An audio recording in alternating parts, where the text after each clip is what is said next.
Thank you. Colleagues, good afternoon. It's approximately 2 p.m. here in Cleveland, Ohio. On behalf of IdMEngine, I'd like to thank approximately 30 institutions, including Creighton University, University of Incarnate Word, University of the Pacific, Kentucky State University, Fielding Graduate University, along with several other higher ed and K-12 institutions who've dialed in for today's seminar to learn about University of Southern Indiana's Microsoft Forefront Identity Manager project implementation with IdMEngine. Today's featured speaker, as you know, is Richard Tennis-Cutter, Executive Director, Information Technology, University of Southern Indiana. For some of you who are unfamiliar with IdMEngine, IdMEngine is the #1 identity management platform in higher ed and K-12 space with over 50 clients, including Marshall University, Los Angeles Unified School District, Los Angeles Community College District, University of Southern Indiana, California State University, LA, Francis Howell School District in Missouri, State of North Dakota, and Salt Lake Community College, to name a few. After Richard's briefing, we will, do a deeper dive into, what the IdMEngine is. Also, just for, as an appreciation for your time today, we have also created some great coupons for all of you. So just to let you know, we're featuring a $5,000 discount on FIM SSPR implementation. All right, at this stage, I'll pass the platform to our featured guest presenter, Richard Tennis-Cutter, Executive Director, ID at USI. Over to you, Richard. All right, thank you very much, and good afternoon, everybody. Thanks for joining. We've been using FIM now for several years, and one of the reasons I like to get out and talk about it is because I'm quite excited about what you can do with it. It's really a pretty amazing product. So I'm going to walk through it today, some of the stuff that we do, and I will want to reserve a lot of time for questions at the end. I think this topic frequently brings up quite a few questions. So let me just jump on in here and give you some idea about us. Let's see. Not working. Come on. There we go. All right. Just a little bit about University of Southern Indiana, because many of you may not be familiar with the campus. It's actually a beautiful campus. If you ever have an opportunity to get here in the southwest tip of Indiana, we're right on the Ohio River, right across from Henderson, Kentucky, very close to Illinois as well. We draw quite a few students from this tri-state area. Established in 1965, we're just gearing up for our 50th anniversary, and our enrollment is just under 10,000, and about 10% of it is graduate. So that's our quick, what Southern Indiana is about here.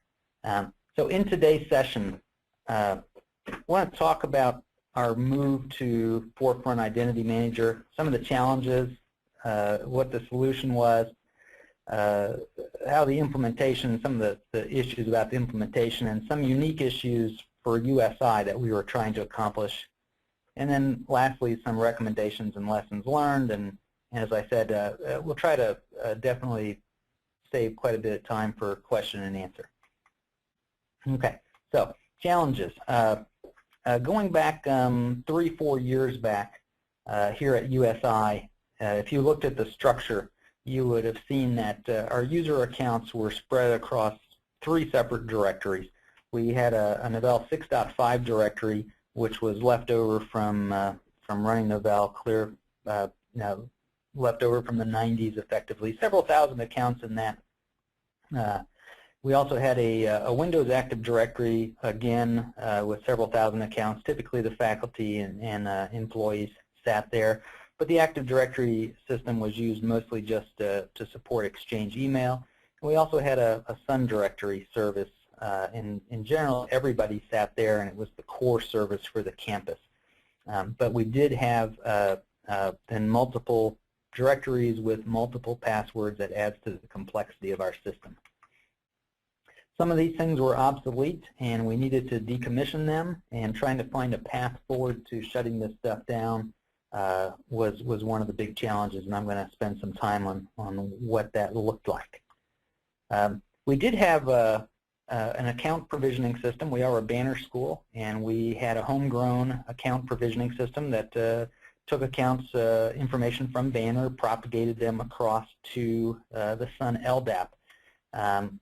It worked well. It worked very well for many years. The developer that built it is no longer here, and we recognized that we needed to move forward to have some sort of account provisioning as we shifted away from the Sun LDAP and more to Active Directory. And so we were looking for a tool to make that replacement. And then a phrase that you'll hear me say fairly frequently around here is that we want to simplify and standardize things. So simplifying and standardizing account management was an important focus for what we were doing. So specifically to this simplification and standardization, we were envisioning an architecture where we wanted Banner to be the master record of account, but Active Directory would be the master password, and we would be a complete single sign-on campus using CAS primarily as the sign-on broker, and the password would sit in Active Directory. So we wanted to get to this Banner master record of the account, but the master password sitting in Active Directory, one password for everybody across the systems. What we looked at, looking at identity management, we see that Forefront Identity Manager is very powerful in this environment, and it's also very extensible, and this is what I consider one of the key features. It's extensible, and it's reasonably easy to extend it to do more things.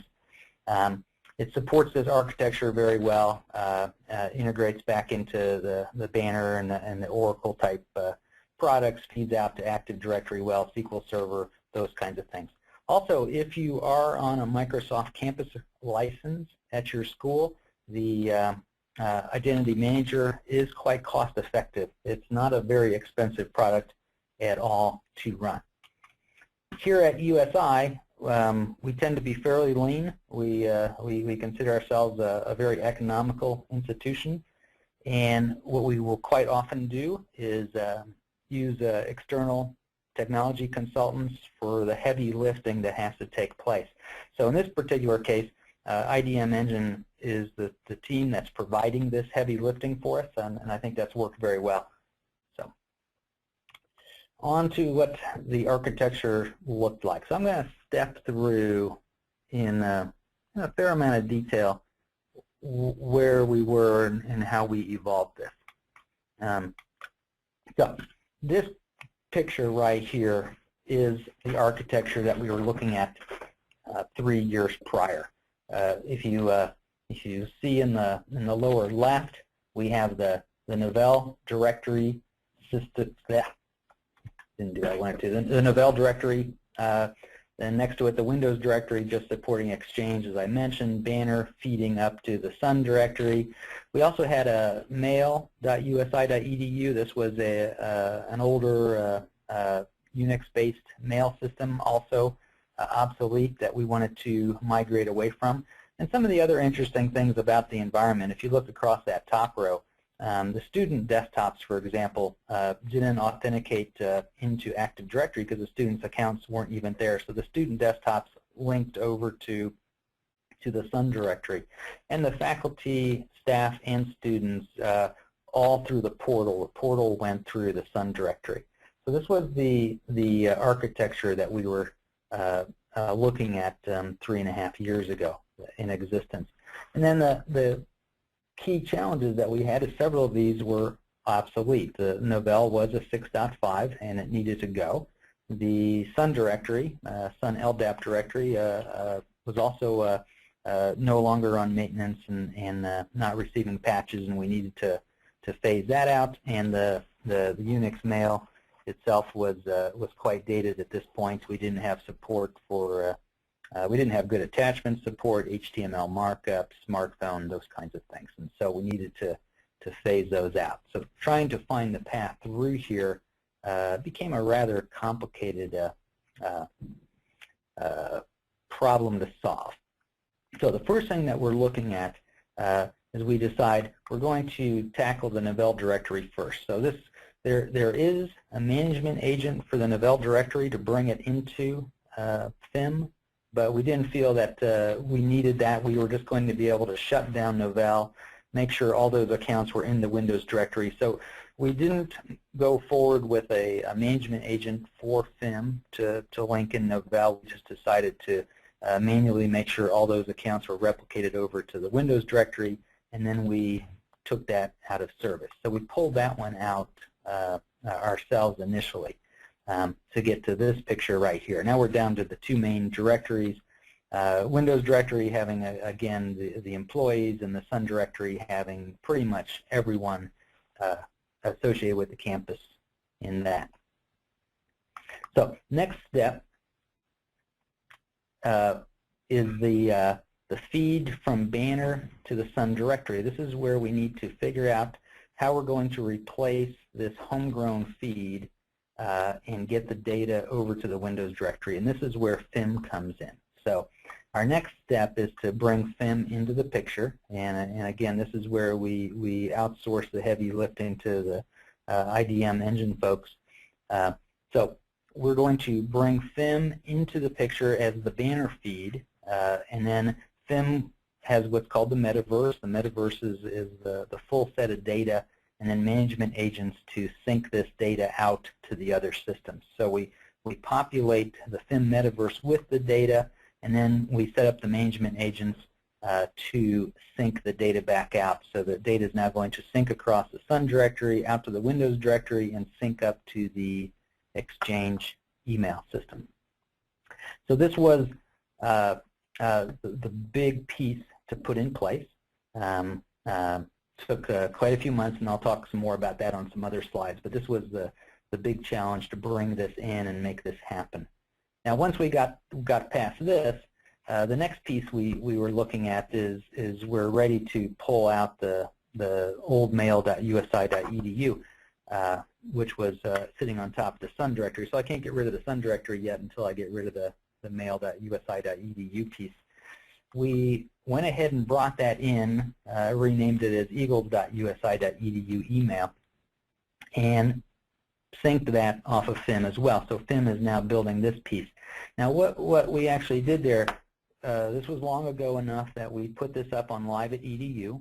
So we had FIM syncing to Live at EDU to create these mail accounts with single sign-on as well. However, though, Microsoft came in and made the requirement that we shift over to Office 365. We were given, for those schools that have been through this, you might recall the time windows were rather short to give us, I think, a 4-month window to move off of Live at EDU onto Office 365. So we had this target date of August 22nd of 2013 to flip over to Office 365.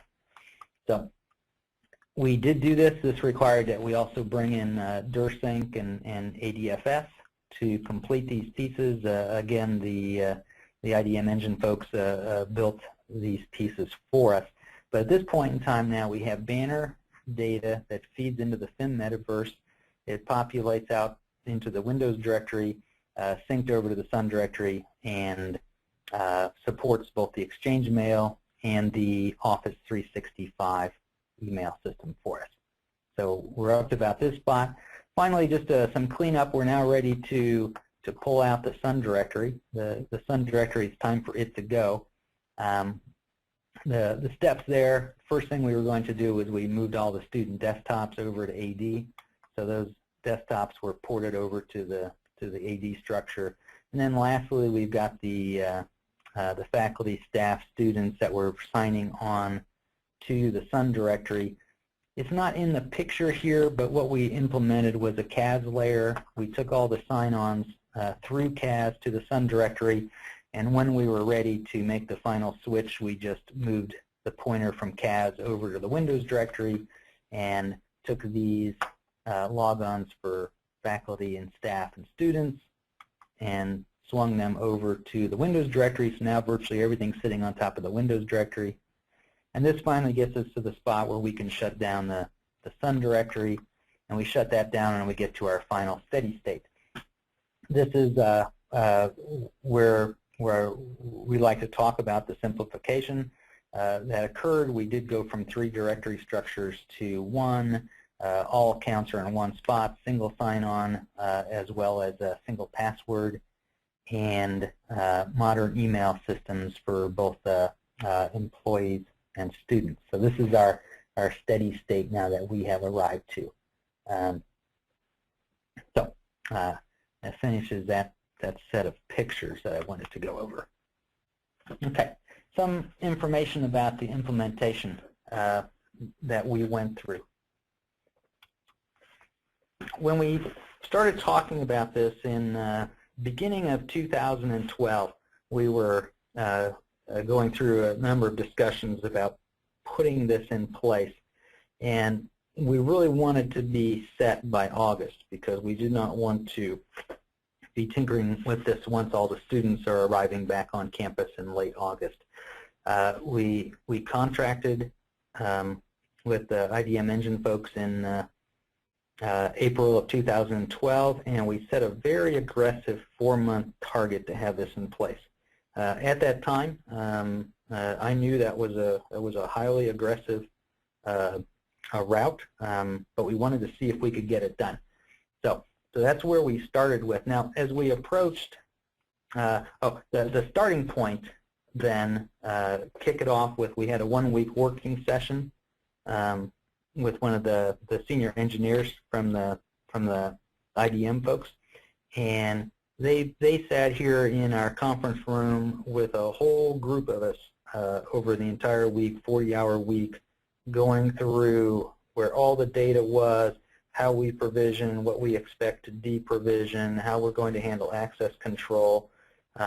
You know, were we going to bring Blackboard into this in the initial go-round, all that type of stuff. A very, very important working week for us to get the framework laid out.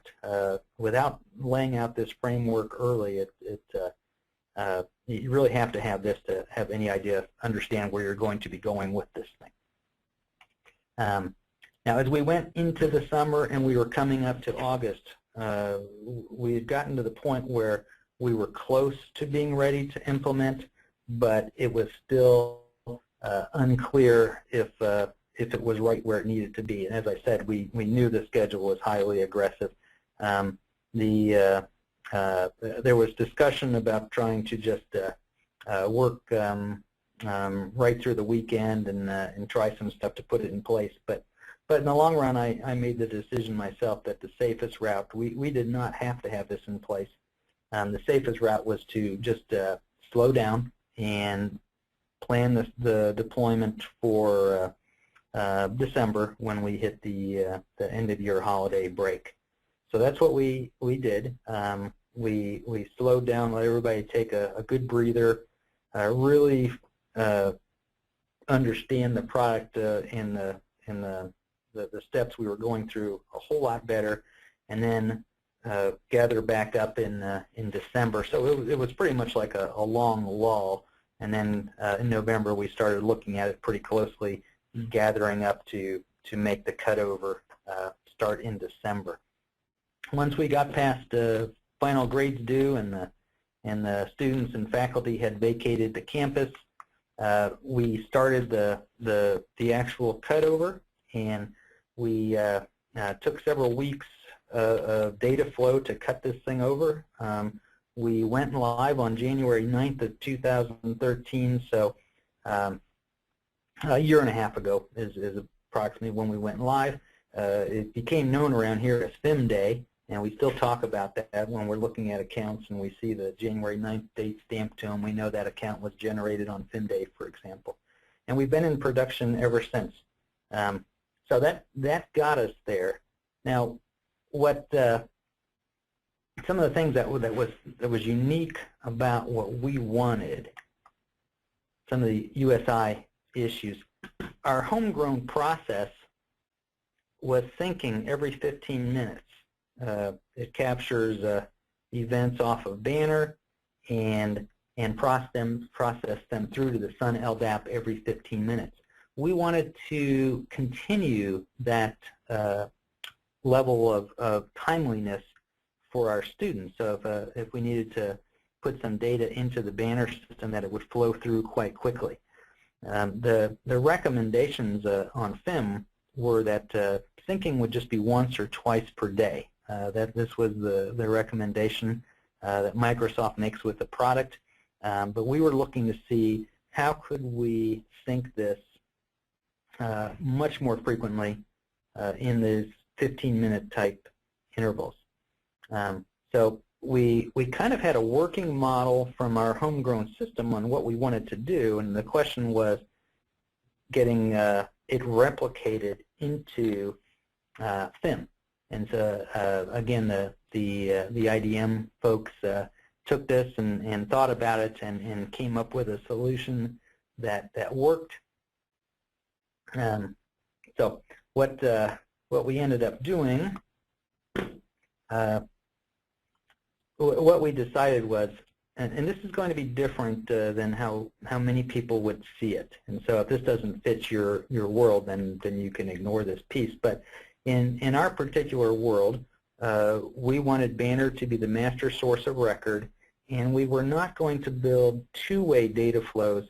The management agents would be taking data from Banner, pushing it into the FIM metaverse and out to the other systems, but we did not want to support other data as a master source of record. We wanted Banner to be the master source of record, which meant that we weren't going to flow updates back into Banner. Now, if your data sits in multiple data sources, say your HR environment is separate and not the Banner HR environment, and you need to pull that back in, then you may be flowing data both ways. In our case, we had decided that we were going to keep Banner effectively in a read-only mode. It would not be at risk from this, and we wouldn't pull other data back in. So the way that the IdMEngine folks implemented this, what we're doing is once a week from Banner, we project a full load table that syncs everything in FIM on the weekend. So we start this, it kicks off about 10 p.m. Friday night, and then it runs for about 32 hours. This is every single record that is sitting in Banner is sync checked back over to into the metaverse and out to the other systems it goes to. So this is an example of what it takes to run a full load when you have, say, in our case, we have about 70,000 user accounts in the system. But we wanted to sync every 15 minutes, so throughout the week, what we're doing is we're taking deltas from Banner and we project them out into a delta table. And so the delta table just slowly adds records, and every 15 minutes FIM wakes up, checks the delta table, and if there's any records in it, it consumes those records, processes them through, and then clears out the delta table. The whole process typically takes 2 to 5 minutes to run a delta. And so what we were able to do was start using FIM to process data in this 15-minute increments, just like we had been with the old homegrown system. So this is something that is somewhat unique to us. I'm not aware of anybody else that has done this. I think there are some other customers that are considering building this way. It is really nice because your data currency is very good. We can put the change in and then tell the student that that change will be flowing through very rapidly. Some examples of the results that we get out of this. Well, first off, once we put a change in the Banner, it's typically going to show up in AD within about 20 minutes tops. About 20 minutes, worst case, this stuff flows through. It makes new account provisioning very simple. We create the new account in Banner, and again, it just flows right through. It creates the account, it creates the mailbox, it creates the home directory, and we've actually got it automated to the level now that when the person logs in, it looks at their group memberships, and it can also automatically map printers for them where they log in and map department file shares and things like that. So we've attempted to automate this as much as possible. We don't do too much yet with access control. This is something that we're still working on, and when I think of FIM and where we're at and where we're going, we had it up and running a year and a half ago, but I suspect we are going to continue to evolve what we do with FIM more and more. We're looking at using it for more access control, but we have some basics in place. So we have some basic groups that are populated as part of the FIM process, create some groups for student rights, alumni roles, employee, faculty, things of that nature. And we can do some things. We have some things in place, like if HR forcibly terminates an employee and marks that employee as such, that will flow through the system, and their account is automatically locked down across all the systems. And again, that can happen in about a 20-minute window. One of the things that when I've talked to other schools about what they do and don't do, and this one I think is pretty interesting that we're able to do this and we're able to do it so simply, is we can support a name change very easily, and that includes making the username changed. And the way this works then is if someone has a name change and that name change goes into Banner, and if it generates a new username, this data is pushed through within about 20 minutes. Because the synchronization of the FIM metaverse over to Active Directory isn't actually at the username level, but it's at the what I believe is called the GUID, the unique identifier underneath. It can change the username of that person, and they'll still be able to they'll be able to log on with their new username, but with their existing password, and have all their rights still in place. It changes the, and then it overlays a second mailbox name on top of the first one.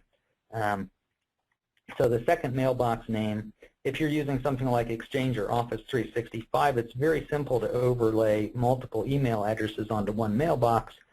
And so we just define what we refer to as the uppercase SMTP. The primary username would be their new username, and then we overlay that onto the lowercase SMTP, which is their old username.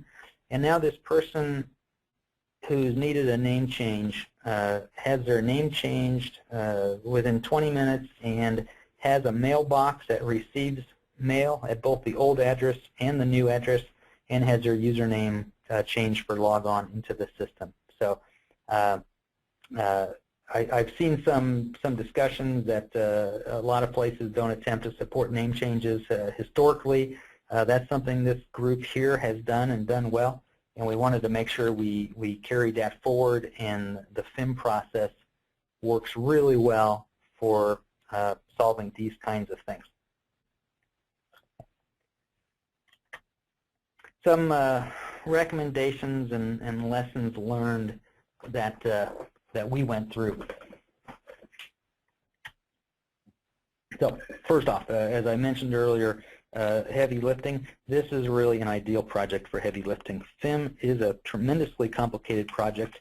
We actually did start this on our own, and I had one of our senior engineers looking at the product, but there were so many piece parts to understand the relationships to how it was going to talk to Oracle databases, to the Sun LDAP, to the Active Directory, to the Exchange mail. It needed a SQL Server underlying it. It's a very big, very powerful project. So I would recommend strongly that this is a very good candidate for outsourcing your heavy lifting. We took, I think, I'm trying to remember the exact number, I think we took about 12 staff and sent them to FIM training There's not a lot of FIM training out there. When you start looking for knowledge on this product, and especially back in 2012, not a lot of knowledge to be had, to be gained on FIM. So we found a trainer who really knew the material, and we sent off 2 groups of 6, 2 different training sessions. Groups of 6 went off to learn how FIM worked, and that really helped lay the foundation to be able to have that intro meeting to talk about what we want to do with FIM. Without having any idea of how FIM works internally, it's hard to totally understand that kickoff discussion that has to happen. So I recommend if you're looking at going down FIM path, whether you outsource it or try to do it internal, you really need to get a number of key people into some training. I can tell you, though, that after I was one of the ones that went to the 1-week training, and after 1 week of FIM training, none of us that walked out of there felt anywhere near like we were experts. We were really just scratching the surface of understanding how it works, because it is such a powerful product. To have that kickoff meeting successful, you really have to understand your data well, where your master sources are, what you want to be the master source, what data you're going to allow to be changed, what data you're not going to be allowed to change. And again, if you can simplify, here's the place to do it. Something that has come up occasionally in discussions is this is an ideal time if you have a problem at your school with shadow databases, and the shadow databases aren't necessarily synced. You can set up management agents to populate a whole variety of shadow databases, even just down to text files, text pairs of data to represent some sort of data source that can be pulled into Excel, for example. So you can start to look at things where you have shadow databases that may not be well controlled, and you're concerned about whether or not the data is being reported correctly, and set them up as sync targets from the metaverse and guarantee that they stay consistent. So I think this is something where when we talk about how extensible this product is and what you can do with it, this is one of those kinds of ideas.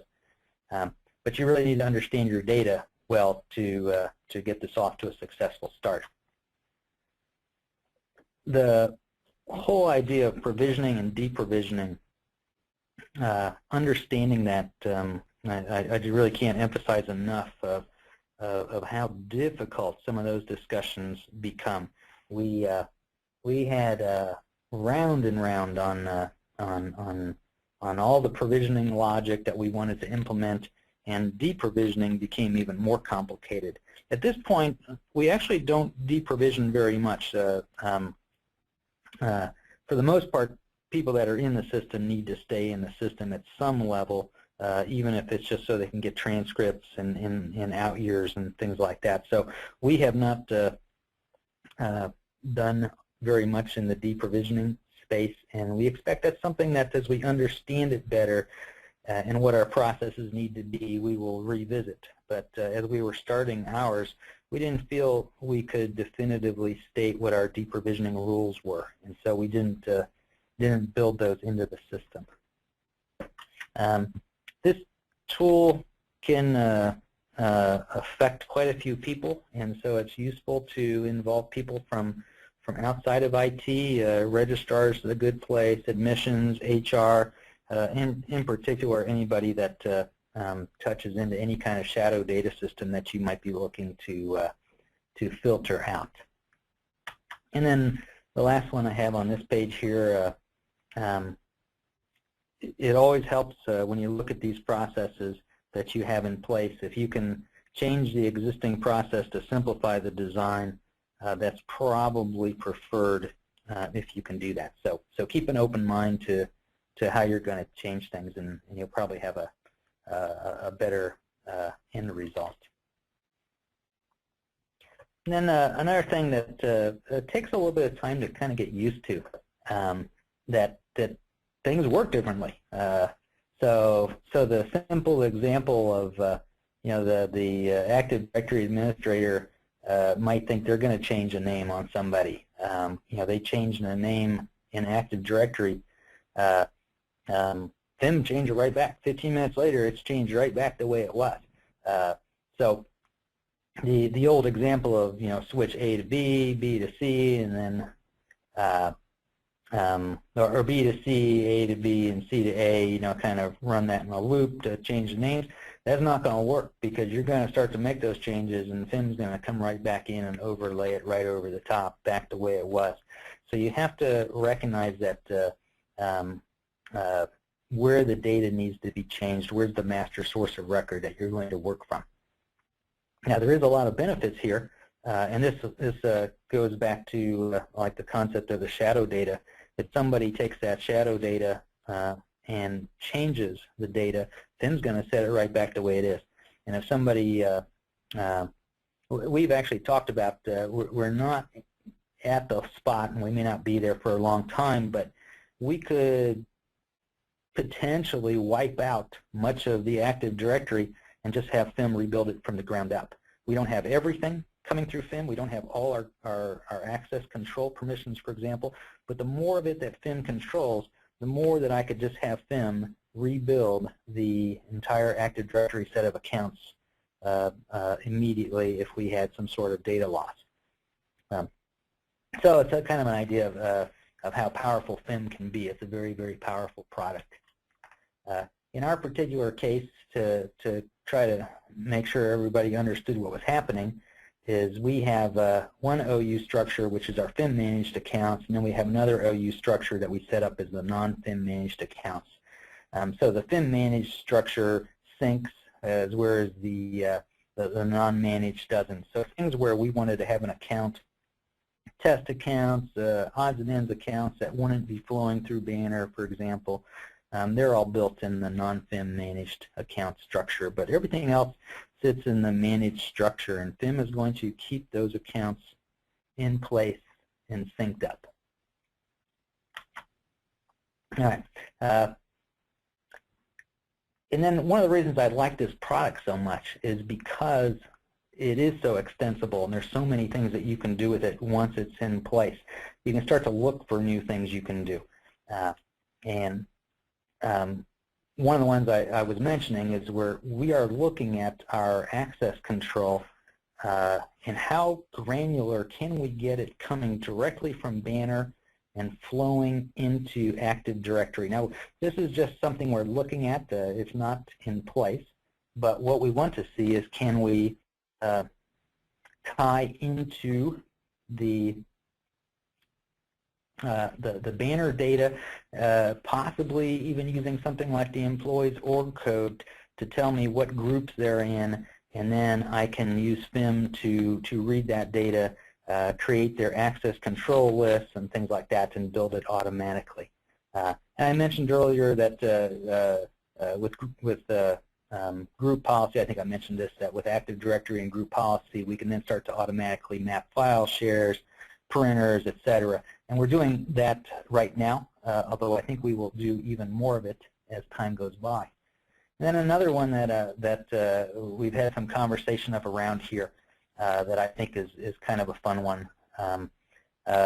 We have role flags that we generate out of Banner that tells me what the primary role for somebody is, what all their roles are and what their primary role is. And one of the things we're looking at is for alumni, we could very easily overlay an @alumni.usi.edu email address on top of their eagles.usi.edu email address. And this could happen automatically as their role change. So after they graduate, we could give them an alumni address.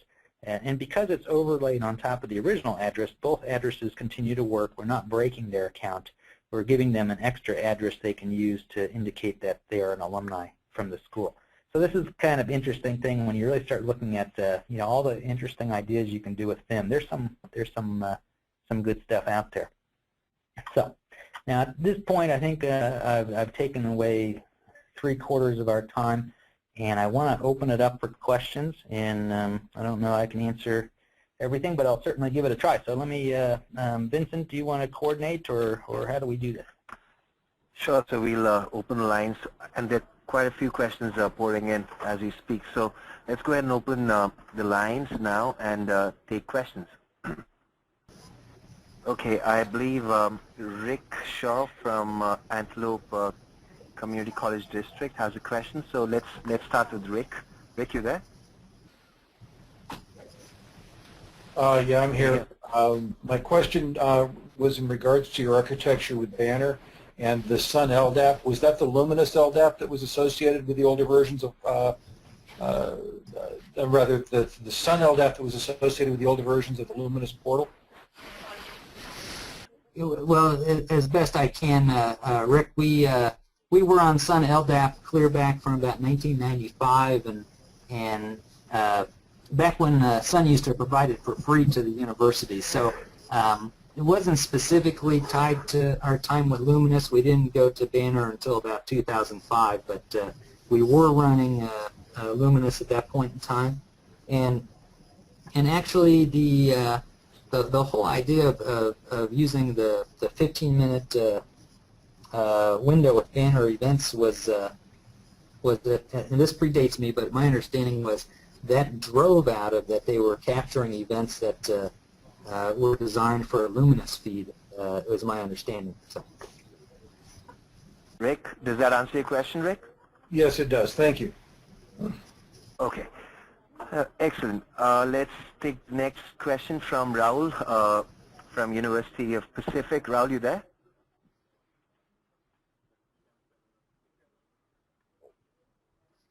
Okay. His question, Richard, is he's asking if your Banner users authenticate against Active Directory.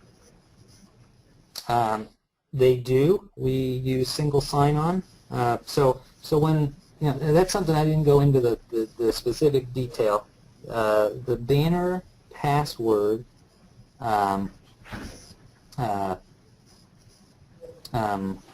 we don't sync the AD password back because we're not writing back over to Banner. So but we use single sign-on for everyone to come in through into Banner using their AD password.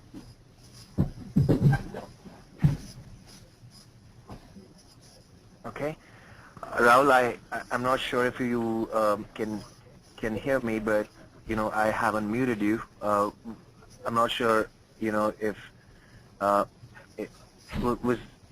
You can probably on the question panel let me know if you have a counter question to that. I hope that answers your question. Richard, there's Sean Beckers from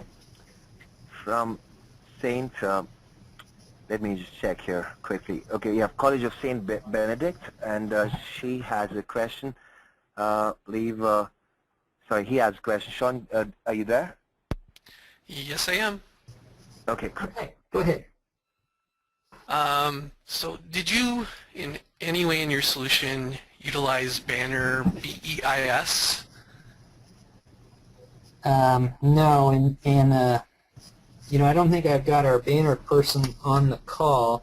And I know they're working something with Banner EEIS right now as they're bringing in a recruiter, and I don't know what the details are. I'm not as knowledgeable on Banner. If you had something specific that you could shoot me an email, and I'll get it over to our head Banner person, who can let you know what we do or don't do, if that would help.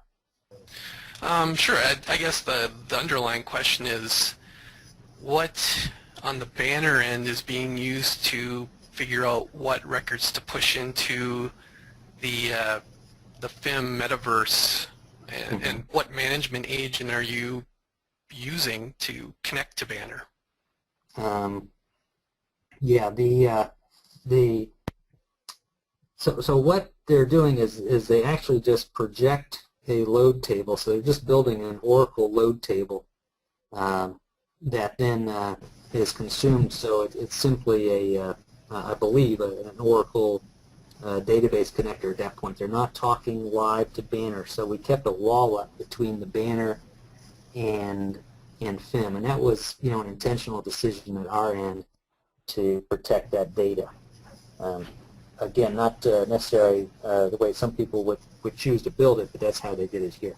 So Dave, who is our primary Banner person, could talk to this quite well. He just has some scripts that create the full load table once a week, and that's what gets consumed on the weekend. And then, so I'm guessing then within FIM you have rules that determine what within that table is used to create like a student account or a new employee account, et cetera, et cetera. Absolutely right. He's passing in, coming from that table, there's role flags, so the role would be yes or no for student, alumni, employee, because you can have multiple roles. Then there's a primary role flag that says which one takes primary. There's a couple other flags. All those roles are being generated within Banner then? Well, yeah, kind of on the edge of Banner. Okay. Yeah. Okay. Sean, so I'm assuming that answers your question? Yep, I think it does. Okay, great. Let's take questions that are pouring in, so let's take them as quick as we can. David, do you have a mic? Can you hear us? Can you talk? Or you want me to read out your question? David from University of Incarnate Word.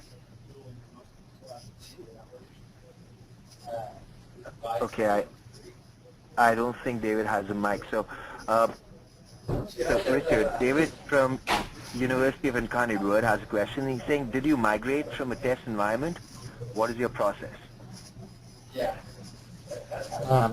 that one, we had a test environment, but it was extremely difficult to totally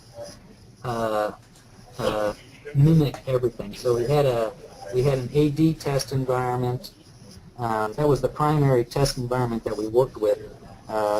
But some parts of it, like Exchange, we did not have an Exchange test environment to roll to. We had a test environment for the Sun LDAP, I think, and a test environment for the AD that we ran it against. I will tell you that when we and this was part of the reason when I said we were close in August, but I put a hold on it. It was just a little too scary because we couldn't completely mimic the test environment, and I wanted to make sure that everything was as clean as we could have it. Everything was backed up, and we were ready to go if anything went wrong. So. Okay. David is saying that he doesn't have a mic, but if he has a counter question, he'll let us know. He is with me on the question panel. Let's take another question, Richard. This is from Mark, and I think Mark's from Creighton University, if I'm not wrong. So he also does not have a mic, and he's saying, since FIM cycles every 15 minutes, does DirSync have to run every 15 minutes as well? Can FIM manage DirSyncs? Yeah. So DirSync, when you set up DirSync, the recommendations from Microsoft, and DirSync is really, to my understanding, is just a custom application of FIM. They recommend that it be done on a separate server. So virtualize a separate server, and it runs on its own schedule. So our DirSync runs once every 4 hours, and I suspect if we tried to run that once every 15 minutes, Microsoft might kind of shut us down because we'd be tapping into their system too often. But no, they can run independently, and when you do DirSync, it's typically going to sit on a separate box by recommendation.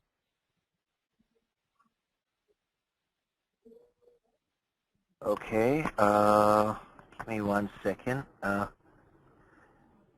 Mark, if you can hear me, I'm waiting for a counter on what Richard said, so let me know. In the meantime, David has replied saying, did you have to reconfigure everything for your production environment?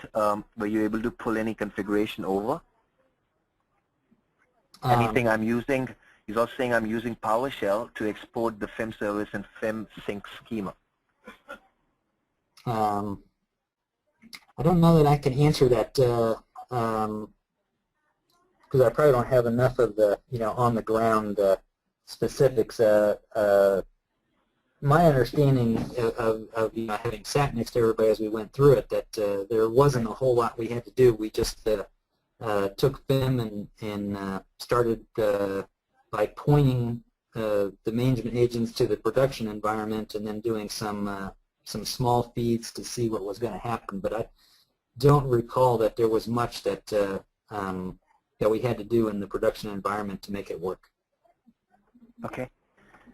Okay. So that's fine. Maybe I can I also have a lot of requests for your contact details.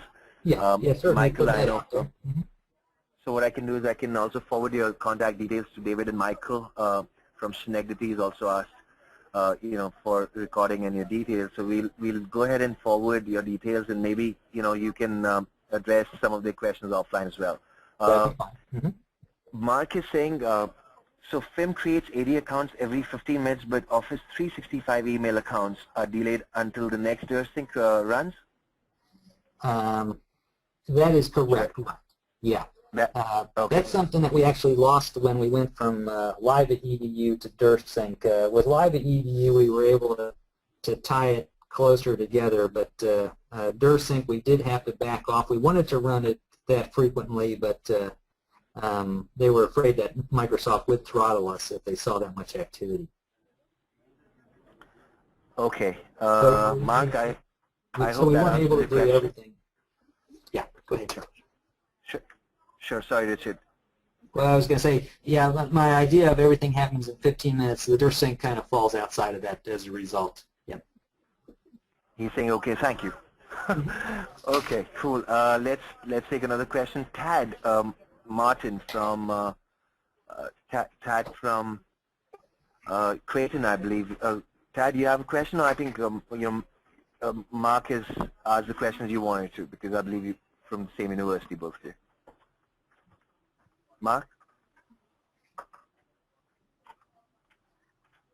Okay, I think I've unmuted Mark, but I don't. Sorry, I've unmuted Tad, but I don't think I can hear him. So I think he's muted from his own end. So, all right, let me see if we missed anyone.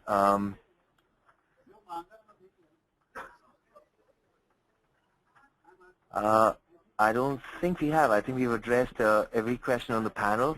Anybody else has any questions for Richard while we still have him with us?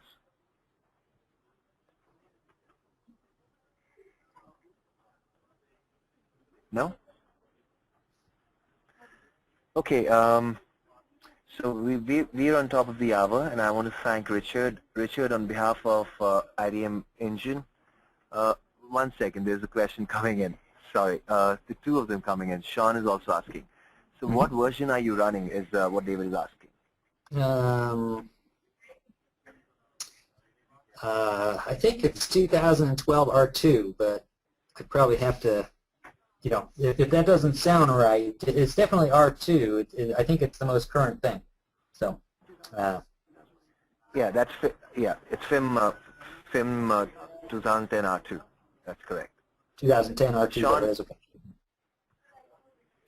Sure. Sean, if you can hear me, we will pass along Richard's contact info. I know you have a few more banner-related questions, so, and like Richard said, he welcomes that. He doesn't mind his, contact details being shared, so we will share them momentarily. All right, so like I was saying, I want to thank you, Richard, on behalf of IdMEngine. We really appreciate the time you've taken out of your, busy schedule to share your experiences and also to address all these questions that were asked on the webinar today. And also sharing your experiences with the rest of your colleagues from all over America. So again, we appreciate your time, sir.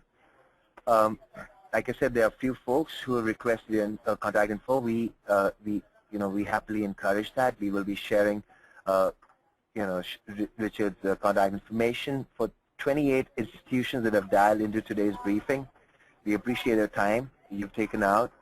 If you are not sure who to get in touch with, the right person would be, me. My name is Vincent, or whoever invited you for this party. Tiffany, Betty, Paul, they're all part of the IdMEngine team, so you can get in touch with them directly as well.